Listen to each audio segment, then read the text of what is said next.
আসসালামু আলাইকুম। আজকে নিয়ে এলাম ভেন্ডি, বেগুন, আলু, টমেটো এবং ডিম দিয়ে ভীষণ মজাদার একটি ভাজির রেসিপি। রেসিপিটি আজকে আপনাদের সাথে শেয়ার করতে নিয়ে আসলাম। তো চলুন মূল রেসিপিতে চলে যাই। প্রথমে একটি কড়াইতে দিয়ে দিচ্ছি তেল। তেলটা এখানে একটু বাড়িয়ে দিব। তো দিয়ে দিচ্ছি কেটে রাখা ভেন্ডি। তেলটা গরম হলে ভেন্ডিগুলো দিয়ে দিচ্ছি।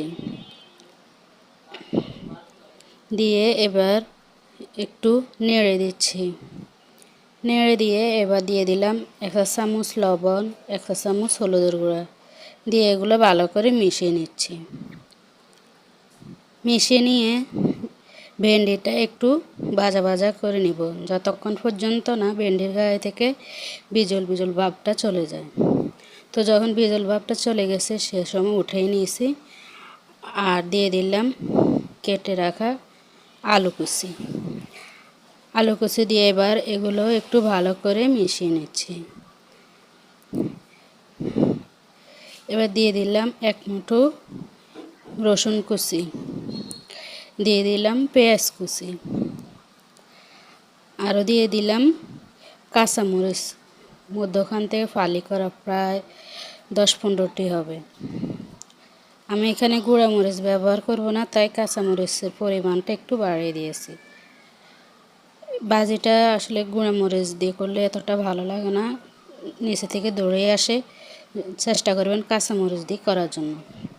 সবগুলো একসাথে মিশিয়ে দিয়ে দিলাম 1 চা চামচ লবণ, 1 চা চামচ হলুদের গুঁড়া দিয়ে এগুলো ভালো করে মিশিয়ে নিচ্ছি।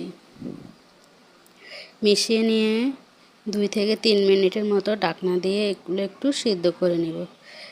মানে আলুটা প্রায় 70% মতো যেন সিদ্ধ হয়ে যায়। তো ঢাকনাটা সরিয়ে আবারও একটু নেড়ে দিচ্ছি।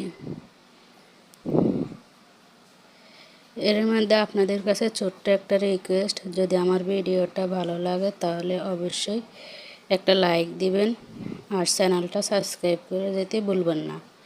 আর সাথে বেল বাটনটাও অন করে দিবেন যেন পরবর্তী ভিডিও ছাড়ার সাথে সাথে আপনাদের কাছে পৌঁছে যায়।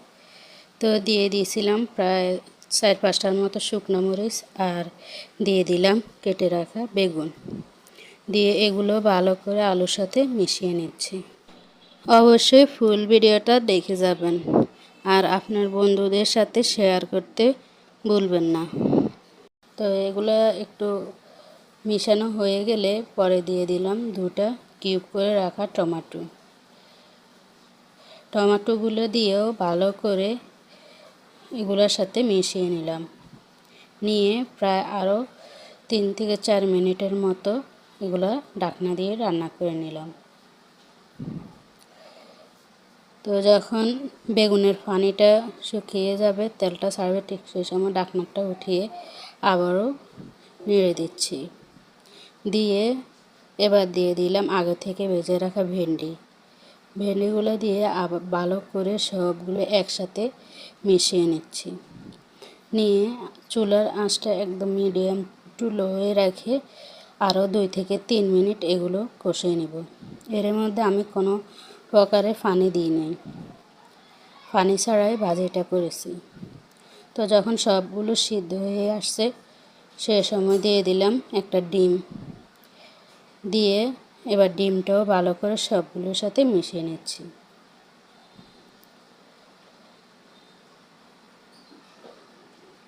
তো সবগুলোর সাথে যখন মিশানো হয়ে গেছে পরে দিয়ে দিলাম কিছুটা ধনেপাতা দিয়ে আবারও সবগুলো মিশিয়ে নিচ্ছি। মিশিয়ে এবার ঢাকনা দিয়ে চুলাটা অফ করে দিব। 2-3 মিনিট পর এবার পরিবেশন করতেছি। দেখুন মাশাআল্লাহ ভাজিটা অনেক লোভনীয় হয়েছে। একবার হলেও বাসায় এর ভাজিটা তৈরি করবেন আর অবশ্যই কমেন্টে জানাবেন আপনাদের ভাজিটা কেমন হয়েছে। আজ এই পর্যন্তই রইল। আবার আগামীতে আরও নতুন একটা রেসিপি নিয়ে আপনাদের সাথে শেয়ার করতে আসবো। আজকে এখানে আল্লাহ হাফেজ। আসসালামু আলাইকুম রহমতুল্লাহ।